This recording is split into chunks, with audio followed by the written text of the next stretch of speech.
pessoal, sejam bem-vindos. Meu nome é Ana Maria Paludo e eu sou acadêmica do curso de Licenciatura em Matemática da UTF-PR Pato Branco.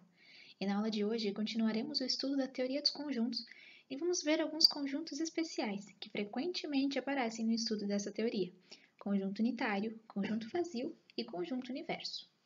Mas antes, vamos retomar o último exemplo da aula anterior. Observe os conjuntos A e B deste exemplo. Observe que o conjunto A é dado na forma tabular e possui os elementos 0, 1, 2, 3, 4 e 5. Já o conjunto B é dado por uma propriedade e ele é o conjunto de todos os números x, tais que x é natural e também é menor que 6. Ou seja, o conjunto B também possui os elementos 0, 1, 2, 3, 4 e 5. Note que os conjuntos A e B, apesar de serem escritos de maneira diferente, possuem os mesmos elementos. Por isso, nós podemos dizer que esses dois conjuntos são iguais. De maneira geral, dois conjuntos A e B são iguais se eles possuem os mesmos elementos. E nesse caso, nós escrevemos que A é igual a B. Se qualquer um dos conjuntos possuir um elemento que não pertence ao outro, eles já serão diferentes. Agora, pessoal, prestem muita atenção. Considerem como exemplo o conjunto C, o conjunto das letras da palavra arara.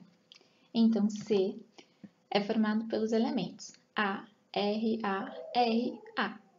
Notem que eu escrevi a letra A 3 vezes, pois ela aparece 3 vezes na palavra. Porém, ela continua sendo a mesma letra. Assim como a letra R foi apresentada uma vez aqui e uma vez aqui, mas ela continua sendo exatamente a mesma letra. Então, eu posso reescrever esse conjunto, escrevendo cada letra apenas uma vez.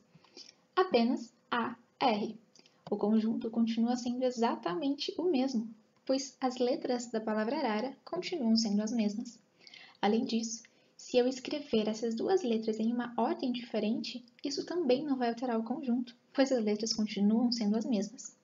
Então, independente de qual dessas 3 formas eu utilizar para representar o meu conjunto C, ele continua sendo exatamente o mesmo conjunto com os mesmos elementos. E além disso, mesmo que eu represente desta primeira forma aqui, o conjunto C possui apenas 2 elementos, ou seja, n de C é igual a 2. Ou seja, repetir os elementos ou alterar a sua ordem não altera o conjunto. Por isso, nós convencionamos não repetir elementos ao representar o conjunto, porque não irá alterá-lo.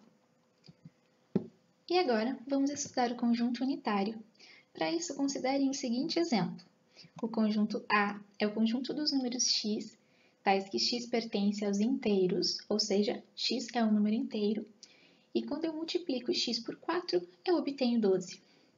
Então, o conjunto A nada mais é do que o conjunto das soluções dessa equação.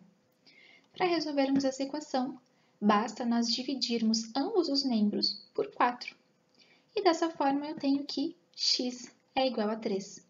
Note que 3 é o único valor que eu posso substituir nessa equação para torná-la verdadeira, porque 3 vezes 4 é 12. Portanto, o conjunto A é um conjunto formado por um único elemento, ou seja, n de A é igual a 1. E nesse caso, dizemos que A é um conjunto unitário. De maneira geral, um conjunto unitário é todo conjunto formado por um único elemento. Vamos ver agora alguns exemplos para consolidar essa ideia. Considerem o conjunto C, que é o conjunto dos elementos x, tais que x é a capital federal do Brasil. Nós sabemos que o Brasil possui uma única capital federal, que é Brasília.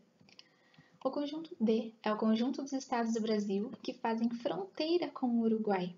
O único estado brasileiro que faz fronteira com o Uruguai é o Rio Grande do Sul, por isso esse conjunto também é unitário. Agora, o conjunto E é o conjunto dos números x, tais que x é um número primo e também é par. Lembrem que os números primos são os números positivos maiores que 1 que possuem apenas 2 divisores, o 1 e eles mesmos. Então, o conjunto dos números primos é o conjunto dos números 2, 3, 5, 7, 11 e assim por diante. O único primo que é par é o número 2, portanto, esse conjunto também é um conjunto unitário. Agora, pessoal, prestem muita atenção. Olhem para esses dois conjuntos, A e B. Será que eles são iguais? Para decidir, nós precisamos olhar para quem são os seus elementos. Observem que o conjunto A é um conjunto unitário, que possui como elemento apenas a letra A. Já o conjunto B também é um conjunto unitário, porém, quem é o seu elemento? O elemento de B é quem está dentro dessas chaves externas que delimitam o conjunto B. E nesse caso, o elemento de B é um conjunto que contém azinho. Exatamente, um conjunto que contém azinho. É o único elemento do conjunto B. Nesse caso, embora ambos os conjuntos sejam unitários e possuam um único elemento, esses elementos são diferentes, pois azinho é diferente de um conjunto que contém azinho. Então, nesse caso, os conjuntos A e B são diferentes. E agora, pessoal, olhem para esse conjunto. É o conjunto dos números x, tais que x é um número ímpar divisível por 2. Ou seja, para que um elemento pertença a esse conjunto, ele deve ser ímpar divisível por 2. Pausem o vídeo por alguns segundos e reflitam.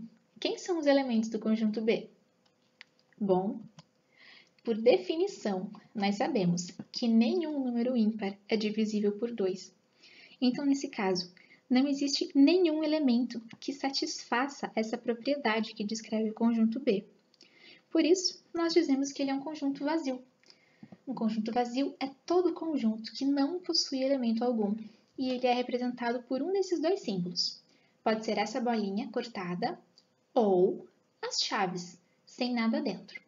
Então, nós podemos dizer que B é um conjunto vazio desta forma ou desta forma. Ambas as notações estão corretas. Agora vamos ver mais alguns exemplos. Considerem o conjunto P, que é o conjunto das proparoxítonas não acentuadas.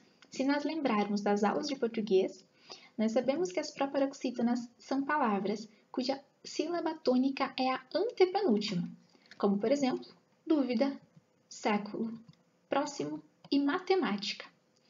E, por regra, todas as proparoxítonas são acentuadas.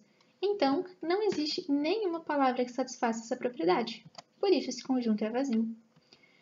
O conjunto Q é o conjunto dos números inteiros que, quando eu multiplico por zero, eu obtenho 1 como resultado. Mas isso é um absurdo, porque qualquer número que eu multiplicar por zero vai me dar como resposta o número zero. Então, esse conjunto também é vazio. O conjunto R é o conjunto dos números que são menores que zero e maiores que zero. Mas isso também é um absurdo, porque nenhum número pode ser negativo e positivo ao mesmo tempo. Então, esse conjunto também é vazio. E o nosso último exemplo é o conjunto S. É o conjunto dos x, tais que x é diferente de x. Ou seja, o conjunto dos números que são diferentes de si mesmo. Isso também é um absurdo. Portanto, via de regra, nós sempre obtemos um conjunto vazio quando nós o descrevemos por uma propriedade que seja logicamente falsa, uma propriedade absurda, que não possa ser cumprida por elemento algum. Pessoal, mais uma dica extremamente importante, que gera confusão. Olhem para o conjunto D. É muito fácil a gente olhar para esse conjunto e achar que é um conjunto vazio. Porém, notem que nós temos as chaves que delimitam o conjunto D e dentro dessas chaves nós temos um conjunto vazio. Então, nesse caso, o conjunto vazio é um elemento do conjunto D. O conjunto vazio pertence a D. Portanto, D é um conjunto unitário e não um conjunto vazio. E agora, vamos ao último tópico da nossa aula de hoje, que é o conjunto universo.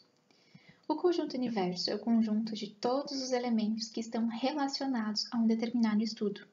Isso porque quando nós vamos desenvolver um assunto em matemática, nós sempre admitimos a existência de um conjunto maior, ao qual pertencem todos os elementos que nós estamos estudando.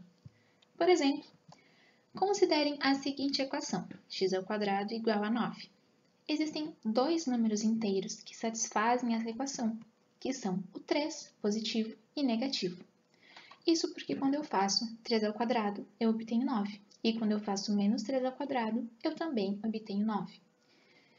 A partir disso, nós podemos construir o conjunto A, que é o conjunto dos x, tais que x é um número inteiro, e x² é igual a 9.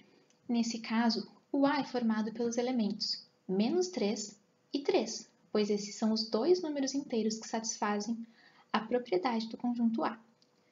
Nós também podemos formar o conjunto B, que é o conjunto dos números naturais, tais que quando eu faço x² eu obtenho 9. Nesse caso, o B é formado apenas pelo elemento 3, porque 3 é o único número natural que satisfaz essa equação. Observe que o -3, embora satisfaça a equação, ele não é um número natural, pois ele é negativo. Então, nesse caso, embora a equação seja a mesma e as propriedades que descrevem os conjuntos sejam parecidas, o conjunto A é diferente do conjunto B, porque o conjunto universo, no primeiro caso, é o conjunto dos números inteiros, e o conjunto universo, no segundo caso, é o conjunto dos números naturais. E assim nós encerramos o vídeo de hoje. Eu espero que vocês estejam gostando de estudar a teoria dos conjuntos. Obrigada pela atenção e nos vemos no próximo vídeo, onde nós estudaremos a relação de inclusão. Até mais!